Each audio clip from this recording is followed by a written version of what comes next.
Welcome to LiveDaf, your online Daf Yomi Shir. Shalom Aleichem, and welcome back to today's Daf Yomi Zevachim Kafiyut Gimel. We begin right after the Mishnah here, so it's 5 lines from the top of the Amud. Back to the beginning of the Mishnah, which taught us that the Parah Aduma that was burnt outside of its area, chutz migita, it's gas. Gas typically describes a recessed, like a pool, like a wine press, an olive press. It was the area in which they would burn the Parah Aduma. As we know, it was done outside Yerushalayim, outside the Beis HaMikdash. In fact, it was on the next mountain, Har HaZeisim, Har HaMishcha, but there was a specific area designated for this purpose. And if he does it outside, he's not chayiv. Unlike a regular korban, which was meant to be processed in the Beis HaMikdash and was taken outside, then there's an isser, there's a chiyuv for a sheichet, a mala b'chutz, as we learned many times. But the Parah Aduma, which to begin with was meant for the outside, meant to be processed outside, even though it was done in the wrong location, chutz megita, he's not chayiv. Because the din of sheichet, the mala b'chutz, is limited to korbanos which are meant for the inside, as opposed to Parah Aduma. Now we're going to start off with a question. Try to define what exactly is this gas, this place that he missed, and it's going to lead us into an interesting discussion regarding the status of Eretz Yisrael vis-a-vis Tumah, and going to lead us into the very fascinating discussion regarding the Mabul. Was Eretz Yisrael spared of the Mabul, the great flood experience in time of Noach, or perhaps it was included in the rest of the world? Big machlekes coming up. Okay, let's see. Ma'ay chutz megita, what does the Mishnah mean? The Parah Aduma that was burnt outside of the gas, of its gas. Amar Reish Lakish chutz makam habadak lo. It was in the wrong place. It was not in the area which was considered badak, inspected, to ensure that it's free and clean of any tumah issues, any graves, any dead, So it was done outside of that area, which is not appropriate. Right? Nevertheless, he's not chayiv. Amar Rabbi Yochanan. Says Rabbi Yochanan, what do you mean? This area is considered safe from tumah, and the rest is not? Well, like kol Eretz Yisrael b'dukahi. The whole Eretz Yisrael is considered badak. We know there was no tumah, no hidden tumah, no surprises. Ela Rabbi Yochanan, k'gan sheshachta lefnim nechamis Yerushalayim. When the Mishnah speaks about shechting it in the wrong place, burning it in the wrong place, it means like this.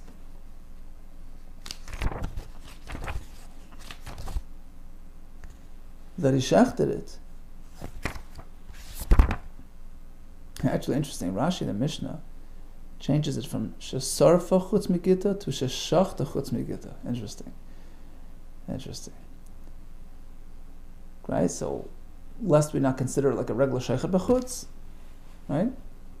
Lest we consider it like a regular sheichet, we say no. And the shechita, on a Parah Aduma, which to begin with was not meant for Yerushalayim, even though he did it technically in the wrong place, he's not chayiv. So it's shachta chutz megita. Comes Rebbe and he says, "What do you mean? It's not badak? There's a risk of tumah? No. Since when? Whole Eretz Yisrael considered free and clear of any tumahs, any surprise, unknown tumahs. They ensured that it was, rather Ella. What does the Mishnah mean that it was shechted in the wrong place? What happened was, the issue wasn't that it was shechted in the wrong, location on the Har HaMishcha. It was shechted inside the walls of Yerushalayim, which is totally the wrong place. That's the issue. So I would think maybe he's chayiv. No, he's not chayiv. Although it was the wrong place. Mishnah says, the pasuk says, you take it outside, right? And take it outside, right? Outside Yerushalayim. So even though he did it inside, he's still part. Ask the Gemara. Now, in order to bring out his point, he could have simply said, "Velukma." He could have established the Mishnah as follows: although it was done outside the wall. Problem was the wrong location. Pesach. It wasn't opposite the entry, the eastern entry of the Beis HaMikdash, which is the place you meant to process the Parah Aduma. You meant to do it outside, but opposite, facing the eastern entry to the Beis Hamikdash. So perhaps that's the issue. Why do you have to bring it all the way inside? And that's what happened. Perhaps he stayed outside, but it was wasn't lined up. Maybe that was the issue. He did it in the wrong location. It wasn't facing the Pesach of the Heichal, right? From a distance, it meant to be lined up with the Heichal. It's a doorway. Yes, psula. Shnamar v'shachat v'hiza. The pasuk said you shecht and you spray the blood of the paraduma. And we know just like ma'azah asa keneged Pesach, just like the hazah, the pasuk clearly describes as being loichach, right, opposite the entry of the doorway of the Heichal. Likewise, the shechita meant to be that location. Perhaps Rabbi Yechon doesn't connect the shechita to the hazah, in which case shechita does not need to be in that location. So that could not have been the issue. But we have a discussion where Rabbi Yechon clearly does consider that to be the appropriate place. Shachtak shloi keneged Pesach, rechnam psula. Shachat v'hiza. If we did it shloi keneged Pesach, Rabbi Yechon said it's possible because we connect the shechita to the yazor. Rish Lakish amar kshera. It's still okay. El mechutz lamachna v'shachat, as long as it's outside. V'itmer nami. Likewise, regarding the burning of the paraduma, clearly Rabbi Yechon requires it to be directly opposite the Pesach HaHeichel. So Rish Lakish Pesach, Rabbi Yechon amar psula. It's possible. Why does Rabbi Yechon invalidate it? Rabbi Yechon amar psula v'saraf v'hiza. Just like hazah has to be in that location, likewise the burning. Rabbi Yechon amar kshera. It's still okay. Al pirsha yisroif. So the streifa takes place al pirsha, and we learn pirsha means separation, departure. Makam shepareshes lamisa, the spot where its life separates, meaning it departs, it dies, the place of the shechita. Shamte sreifasa, that's where you could burn it. Rashi says, according to him, there's no specific location for shechita. In any case, Rabbi Yechon certainly requires a specific location for shechita and for streifa, opposite the Pesach HaHeichel. So perhaps that's the mislocation in the Mishnah. So why couldn't Rabbi Yechon simply state that as the case, rather than go all the way back inside? He took it inside. Even outside would be an issue if it's not lined up. Amri, the answer given was like this. Yeah, you're right. Let me buy you kamar. Goes without saying. Of course, that's the more simple deficiency. Let me buy, of course, in the case of chutz l'chayma, where it was outside the walls and in the wrong, not lined up. The ruchuki raka, where it's further from the concentration of kedusha, which is the Makam Migdash. Right, so he took it further away. For sure, that's possible. The point of Rabbi Yechon was to stress that even if it's inside the wall, which is even closer, the Grubi Karve brought it closer to the focal point of the kedusha. Perhaps Emet is kasha, perhaps it's okay. Kamashmon, the point is no. You did it wrong, it doesn't work. So again, if you process the paraduma in the wrong location, there's no chiv of shchutei chutz, no chiv of malav chutz. Where exactly did this take place? According to Rish Lakish, outside of the Mokem HaBadak. According to Rabbi Yechanan, Badak, everything was Badak. Rather, it was in the wrong location, not lined up properly, or is inside the walls. That takes us into the next discussion. Amar. Let's go back to Rabbi Yechanan, who responded to Rish Lakish. What do you mean? It wasn't inspected? The entire country was deemed to be pure and free of any tumah. Amar. Amar Rabbi Yechanan, Balai Kol Eretz Yisrael Badukahi. The whole Eretz Yisrael was considered Baduk, had a status of being Tahar, but Micah Mithli. Apparently Rish Lakish disagrees. What's the basis of their machlekes? There's a very grand historical dispute here between the two shittas, which relates back to Eretz Yisrael, to the Mabul. Mar Savar Yorad Mabul Eretz Yisrael. Rish Lakish holds that in fact the Mabul affected Eretz Yisrael as well. So the dead got sunk into the ground. Hence, there is always a concern of tumah even in Eretz Yisrael. Or Mar Savar Bechan disagrees. Lo Yorad. There was no Mabul. There was no concern of surprise tumah. Amar Nachmar Yitzchak. Ushnei Mikrei Chadarshu, both opinions are rooted in the same pasuk in Yecheskel. Ben Adam, Amar La. So when Yecheskel was criticizing the wrongdoings of the inhabitants of Yerushalayim, it's unbecoming of you. Ben Adam, Amar La, go tell the city, At Eretz Lo Mitarahi, Lo Yushma B'Yem Za'am, there was no rain in the time of the flood. 2 ways to learn the pasuk. Rabbi Yechon Savar, it was said in a surprising tone. Look, how'd you become so unclean? You were spared of the mabul. You were never tainted by that experience. You have no tumah like the rest of the world. Why don't you maintain your higher status? What happened to you? The pasuk is wonderment. Is it a wonderment? Eretz Yisrael, look, your holy land, me, at. Don't you have a higher standards from way back? You're tar, kluma. Since when? Did you ever experience the rains and the floods? How'd you turn into an unholy area? By way of your conduct. That's Rabbi Yechon's opinion, based on no Babel. Rish Lakish is just the opposite. Learn the pasuk in its simple form. It's the opposite. Eretz Limitara'at. You're an unclean land. You also experience the rains and the floods and the impurities resulting from the Mabul experience. Now comes a kasha from Rish Lakish to Rabbi Yechon. You're telling me that Eretz Yisrael was deemed to be pure and protected from tumah.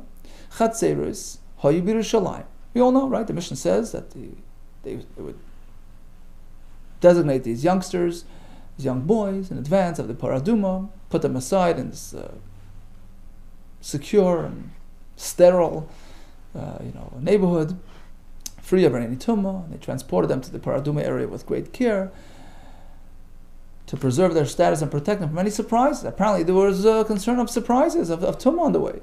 Chatzeres hayu b'Yerushalayim. There were these courtyards, b'nuyos ala selav tachtein cholol, right? So these neighborhoods in Yerushalayim that were built on solid rock. And not only that, they left like this gap, this empty, hollow gap under the floor, just in case there's some sort of hidden kever in the depth, so there's no tumah coming up, right? Because when there's a gap, a tefach high of airspace, that sort of cuts off the tumah. So that was step number 1. They used to invite expectant women to give birth in that sterile area, and they would raise their children in there, the para, in preparation for the paraduma. Then when the time was right, maybe in Shvar, they bring these large oxes, loaded up with these flat boards, these doors on them, on which they would perch these kids, protected, totally protected from any possible tumah on the way. Because Evan, beyond holding these stoneware that are immune from tumah, they would jump off. When they get to the spring, they would fill up with water, and stay up. They would actually stay up there, right? They would stay up there and stay up on top. They wouldn't even dare leave their confines of their protected, habitat. Clearly, says Rish Lakish, there was an issue of some sort of unknown hidden tumah in Eretz Yisrael.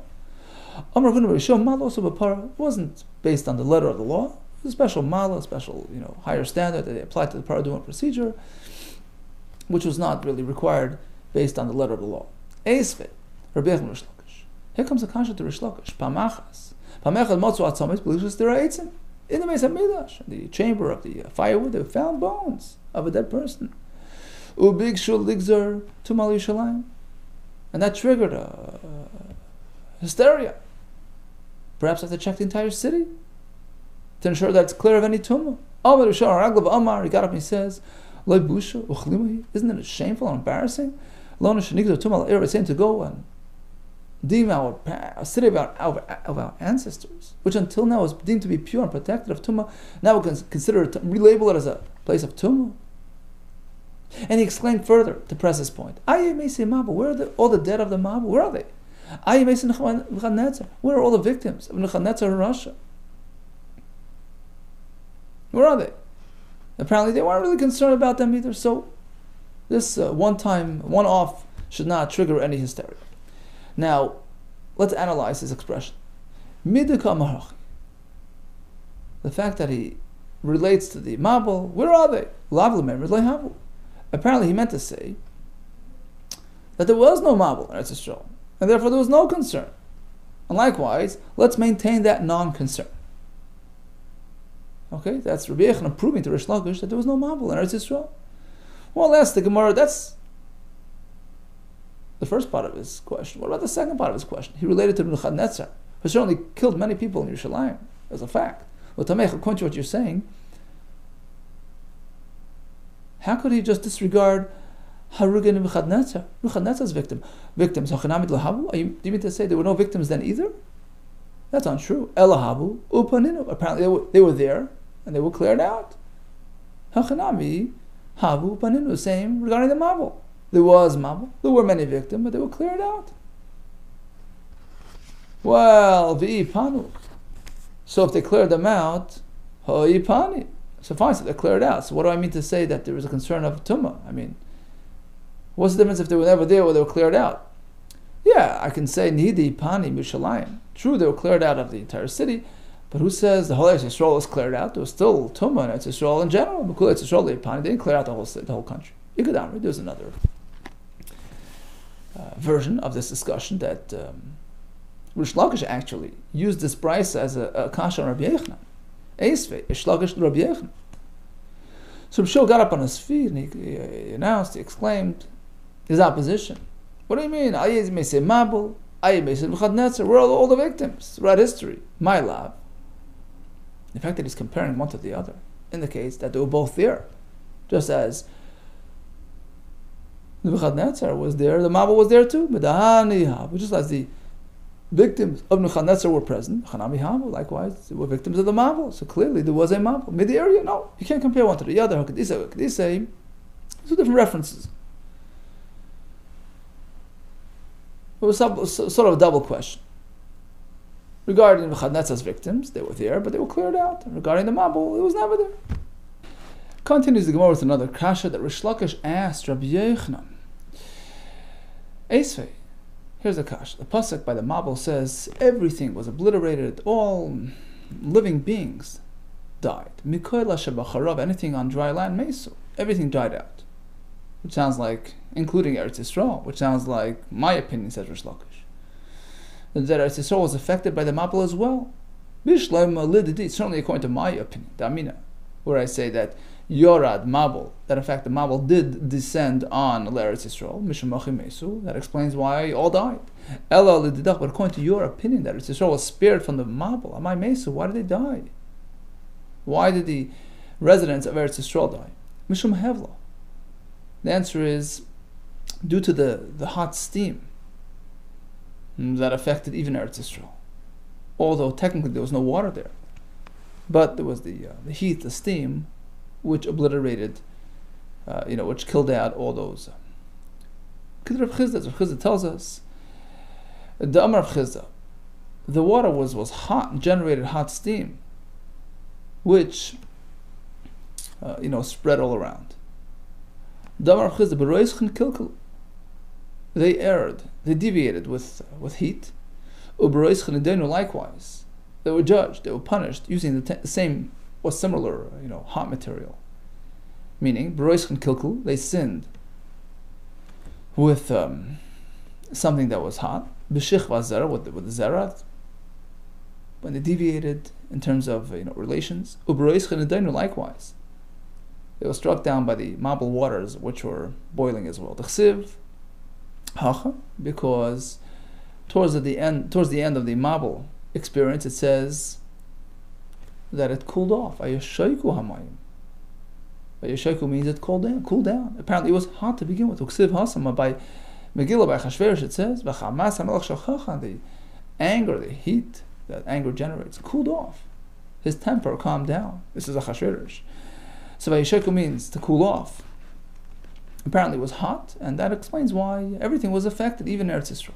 Ikadamri, actually, according to the following version, it was just the opposite. It was Rabbi Yochanan asking Rish Lakish, Eisvei Rabbi Yochanan Rish Lakish, based on this pasuk, Mikol HaShabacharav HaMeisu, Bishlam Zidi. So according to me, the Amina who says Lo Yarat Mabul Eretz Yisrael, Mabul did not land in Eretz Yisrael. Mishamachi Havicharav. That explains the Lashon pasuk where it says all on dry. Charav means dry land died. which refers to Eretz Yisrael, which was spared, which was dry. Ella lididach, but according to you, Mabul was all over. My charava, what's the reference to dry? Charava sha'osa mikara.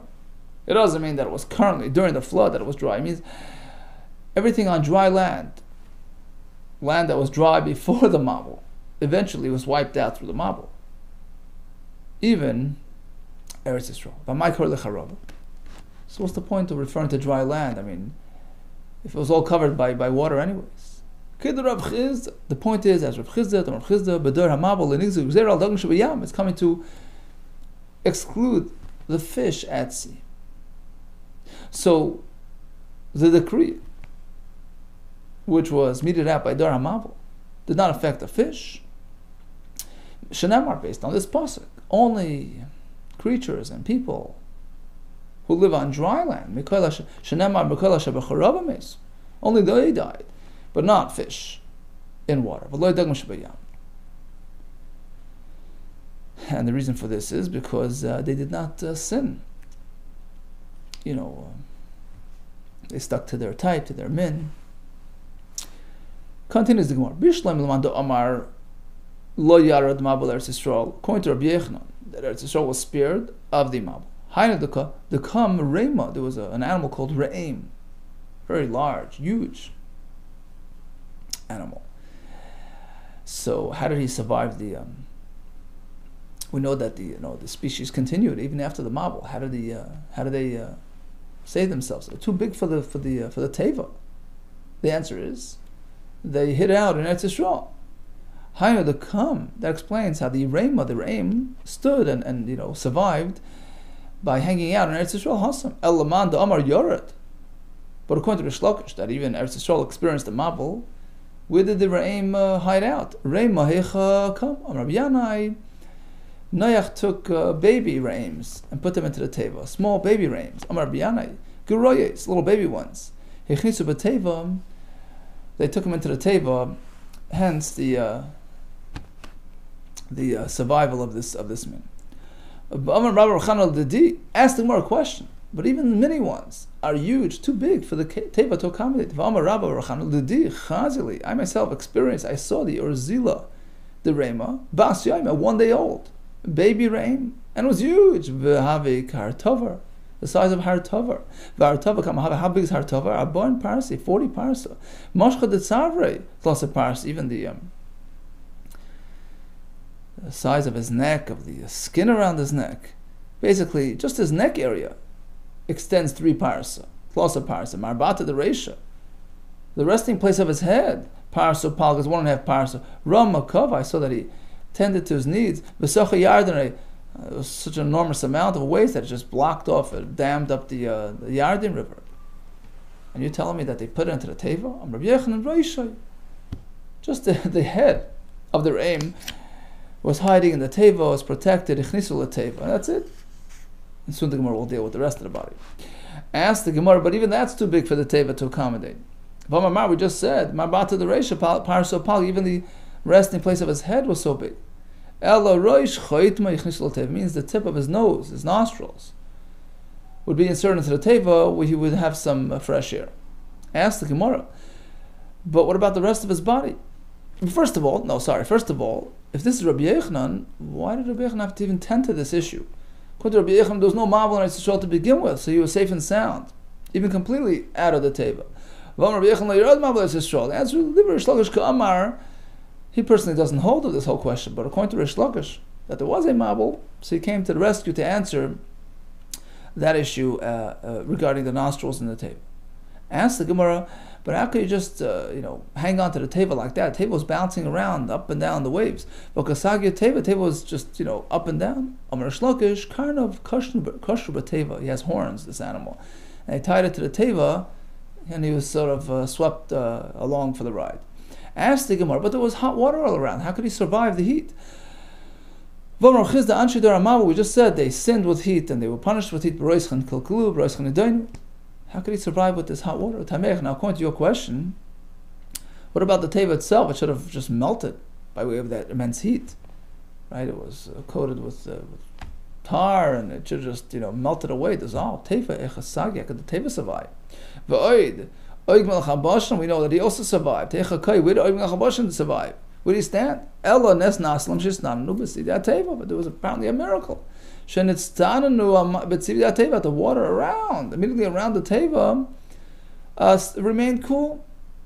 So that explains how the teva survived, oig melech habashan and the re'im. Ask the Gemara. Now, according to this opinion, understand that the Mabul affected Eretz Yisrael as well, right? But why are we concerned about, we started our discussion regarding Mesim, concerned about Tumah phenomenon, Tumah materials present in Eretz Yisrael because of the Mabul. But the fact is, even if Nihi Nabi, Diorad Mabul Eretz Yisrael, there was a Mabul there, but Pash, nothing was left behind. Everything got washed away to the low point, to Bavel. Rish Lakish himself says, La Manikrushman Betsula, we find in the Pasuk, that Bavel is described as Metsula, this lowland, Metsula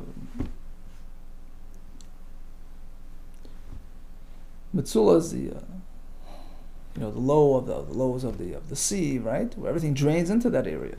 Shekol Meisei Mabul Nitztalul L'Sham, because all the dead of the Mabul just drained down to the Bavel. Nothing left in Eretz Yisrael. Rabbi Yechon Amar Lo Menekrushma Shinar. The word Shinar is also used to describe Bavel. A lashon of Ninaru. Everything was sort of swept into Bavel. Shekol Meisei Mabul, all the dead of the Mabul Ninaru L'Sham, was sent over to Bavel. I once heard that's why there is so much fossil fuel and oil, right, in the underground of Bavel, of Babylonia, of Iraq, Iran, that whole area, of the the remnants of the Meisei Mabul, right? So in any case, either way, there was nothing left in Eretz Yisrael. So what's the issue of Tumah? Yefshad le'idapku. Well, it's impossible, right?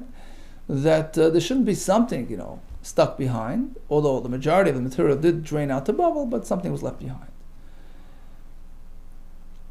Okay, on the topic of Shinar and Bavel, Amar Rabbi Yavo, Lo Menikrush Ma Shinar. Another reason why Bavel is called Shinar, Shimena Eres, it shakes off, it empties out Ashireh, its wealthy inhabitants.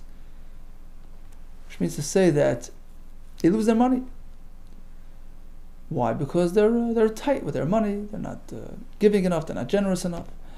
Asks the Gemara, the Havu, we find wealthy people in Bavel too. It doesn't extend for 3 generations. It's a short-lived experience. So a person wants to conserve and preserve his, protect his wealth and his assets. Right? What does the Pasuk, the Mishnah say? Aser, give meiser, give tzedakah. Kadesha tis asher, right? It says, it says over there, siog, right? Siog, that's the drush on the Pasuk. The Pasuk in the Pirkei says, Siog, right? Siog is a fence, protector. Siog, lashiris, what's a protector? What protects wealth, right? Maisris, right? Master and tzedakah, being generous and giving tzedakah, giving master, that protects wealth. Amar Rabbi Yami, kol oichel mafar shel Bavel, one sits down for a meal to eat and eats the offer, the dirt of Bavel, the earth, kilo echel b'sar avosav. It's as though he's eating the flesh of his ancestors who died in Bavel and were buried there. Tanam Yachi, you find likewise in a brayso, kilo echel ma'afar shel Bavel. One eats the offer of Bavel, kilo echel b'sar avosav. Yesh oimrim kilo echel shkatzim ramasim. Consider it as though he's eating, creatures and non-kosher creatures because of the Meisei Mabul, because all the Mabul material, all the creatures that landed in that area. Okay, in any case, the trigger point of this discussion was the Mishnah that he shechted, that he burnt the paras chatas outside the designated area, which according to Shlokish means that they had a place where they were boidik from tumah to ensure that it was free of tumah, but anything outside of which was not really considered automatically protected. And this is in line with his opinion that the Mabul did affect Eretz Yisrael too, right? That the Mabul flooded Eretz Yisrael too, versus Rabbi Yechon, who said it was spared of the Mabul, in which case he holds that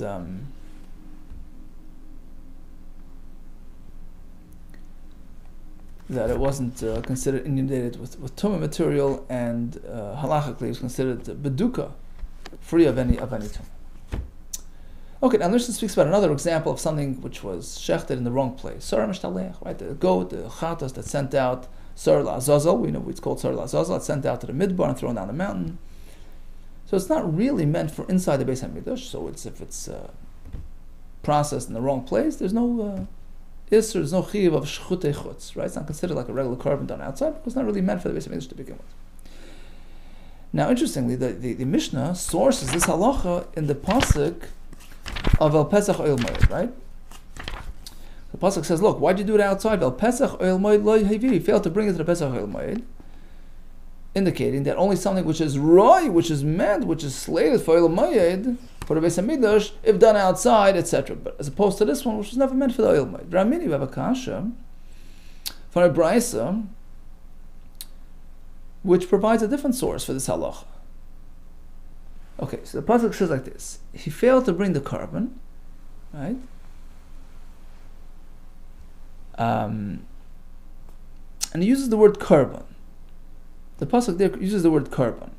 Lahakar of carbon lashem. So oy carbon, from the word carbon shemani, I would deduce afilu kacheh b'tekabayis. Even if he took an animal which was meant for the building fund, it belongs to the Beis HaMikdash, not meant for hakrav on the mizbeach. Shenikru carbon, which are also called carbon. The word carbon relates to even that. Shenevar, as it says when they donated, right? But nakriv is carbon Hashem. So even donations to the Beis HaMikdash is called carbon. So perhaps if he processes that outside the Mikdash, is chayiv? Talmud Leimer, no. Look at the pasuk. Vel Pesach Oil Moed lo hivi. He failed to bring it inside. Something meant for the inside only. Misha Roy Lova Oil Moed. It's meant for the inside and taken outside. That's a problem. As opposed to this, which was never meant to be processed inside. Yotzu Kosher B'Tekavayis She'enan Ru'uyin. Okay. Oitzi Es Elu. Okay, so perhaps I'll exempt just these. The Kosher B'Tekavayis, because they're not really meant for processing on the Mizbeach. She'enan Ru'uyin. What about Soira Mishtaleach? V'lo Yoitzi Es Soira Mishtaleach. Perhaps I should not exclude the Yisrael Mishtaleach. Why? Because it does relate to the inside somewhat. Shuroi Lovay El Pesach Oil Moed. Right? There are two things done in Oil Moed before it's sent out. First of all, the goyrol, the lottery system, to determine which one is for the inside, which one is for the outside. There was a pair of goats, one was for the inside. And secondly, Kangadol did vidu, he confessed. So even the soil which is slated for transport to the to the midbar, first undergoes some sort of process in the Beis HaMikdash, goyrol and vidu. And perhaps due to that interior connection, the fact that he relates to the interior somewhat, it is considered like a regular carbon, in which case if it's processed outside, it's considered shchutei chutz. Talmud Leimer, no. Comes the pasuk with another word, lashem, carbon lashem. Lashem means shchutei chutz only applies to something which is really meant lashem for the mizbeach lahoitzi, as opposed to Sodom Shtalech, Shein Yuchel Hashem, which doesn't have that designation. So here we have this pasuk, as opposed to the pasuk of the Mishnah, which is El Pesach Oil Moed. Two parts of the same pasuk actually. But why is the focal point on that part, and here the focal point is on this part? The answer is like this. Like it depends at what point in the process we're talking about. Kan, when the Brisa sourced it in the word Lashem, Kaidim Agrolo. Before they did the lottery on this goat.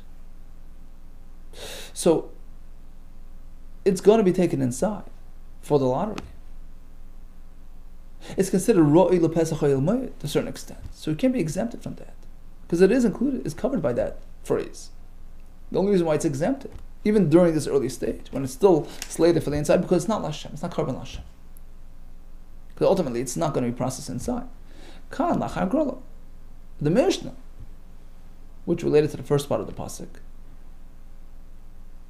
El Pesach Oyel Moed Lahibiyoi, indicating that since it's no longer meant for Pesach Oyel Moed, there's no din of Shchutei Chutz. That's after the Hagrola. After they went through the lottery, experienced the Hagrola inside, Now it's no longer meant for the inside. So it's simply exempted because it's not roy l'pesach oyel moed. Well, what do you mean? Even after the lottery, what about the vidui, which still needs to be done inside? Elamar of money. Let me explain to you the answer. Lekash. Kan koydem vidui, kan achar vidui. Very simple. The brayso, which exempts the sur hamishtalech, because of karban la'Hashem, that's before vidui. Technically, it still relates to the inside. Still need to do vidui inside. Still called roy pesach oyel moed, but it's not la'Hashem. It's not karban la'Hashem because ultimately it's taken outside. The Mishnah is speaking about before, but after vidui. It's done. So it's simply excluded because it's no longer roy l'pesach oyel moed. Okay, so basically everybody exempts sur mishtalech. The question is, what point in the process? And based on that, we have to look at a different, part of the pasuk. If it's still before the process, still roy l'pesach oyel moed, then you have to come on to the pasuk of karban la'Hashem. But if it's already done, it's on its way out, then it's simply excluded because it's no longer roy l'pesach oyel moed. All the best to you and that's l'char.